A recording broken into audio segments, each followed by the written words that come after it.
What's going on, guys? So last Saturday, episode 4 of the Self-Mastery podcast got released, and the topic was life lessons. And me and my co-host Jake, we went over some of the biggest life lessons we've learned and how you can use them in your own life. If you want to watch the full thing, I'll put the link to it right there. You can download it on Apple, Spotify, or you can just watch it on YouTube. But in this video, I wanted to go into a quick summary of these lessons, the big 5 lessons that I've learned that I wanted to share with you guys, and hopefully you can apply these lessons to your life so that you don't have to make a lot of mistakes I've had to make, all right? The first lesson I had down is to do what's best for you, all right? And this means, selfishness gets a bad rap, but at the end of the day, you can't help other people till you help yourself, and you got to understand that everyone's out for themselves, right? So you got to do what's best for you at the end of the day. That means cutting out the friends that need to be cut out, and getting clear on what it is you want for your life so that you can make that decision. Far too many people are just going with the flow, letting other people make their decisions for them. One big thing that comes along with this is people pleasing. You want to make other people happy, so you try to get along with things that you shouldn't be doing.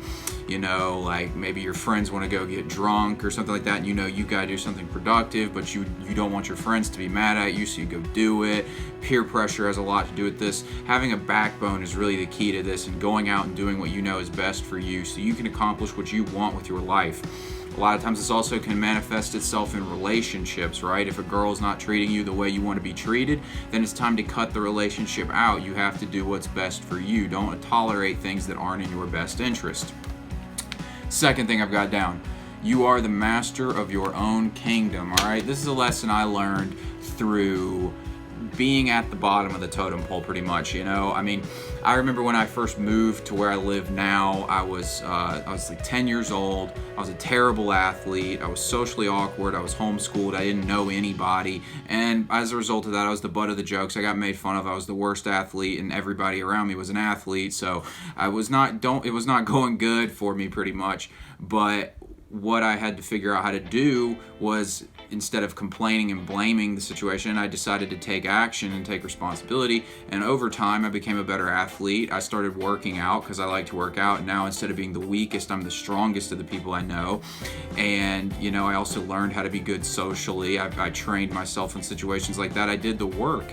And, I didn't like my money situations. I did the work on that. I didn't like how I handled my situation with women, so I fixed that. But learning that you are the master and you get to make these decisions, and everything you want to do in your life is within your control, and taking actions to figure that out is really key. Just having that faith that you can make a change. If there's something you're not happy with in your life, you're not a victim of your circumstances.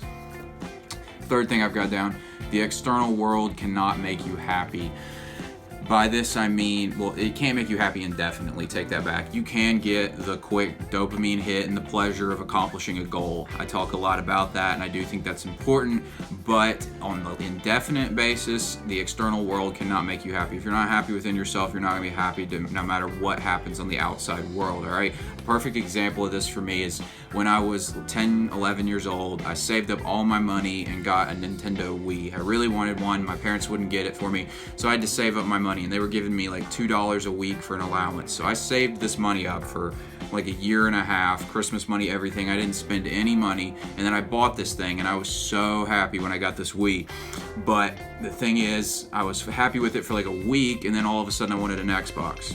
It didn't matter that much to me anymore because I'd gotten the goal, okay? So the external world can't make you happy indefinitely. Another good thing to know about this is that the external world has to convince you that you're not enough so that you'll spend money on their products, right? They have to convince you that you'll look better to the girls if you buy this shirt or this car, or you'll just look cooler if you do this or that. You know what I'm saying?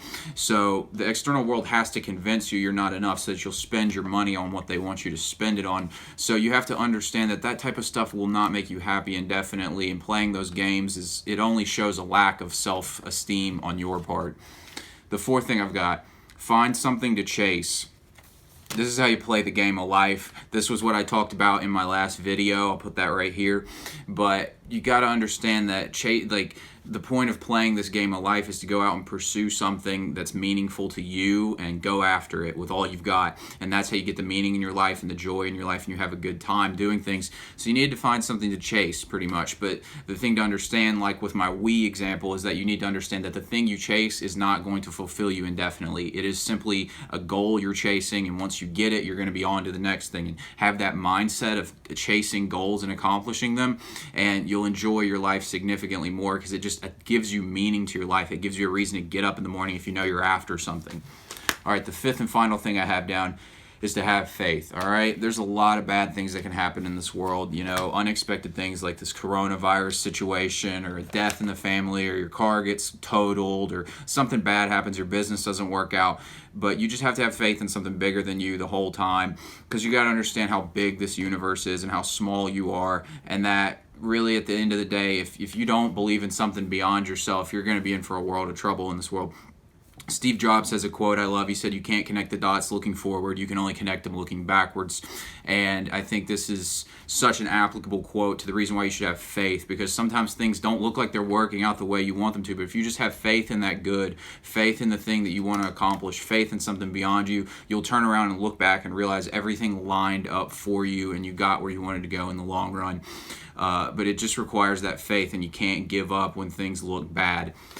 Guys, like I said, I'm going to put the link to the podcast in the description box below, so you can check it out on Apple or Spotify, or you can just watch it on YouTube by clicking the card I put at the beginning of the video. Thanks for watching, guys. I'll see you on tomorrow's video.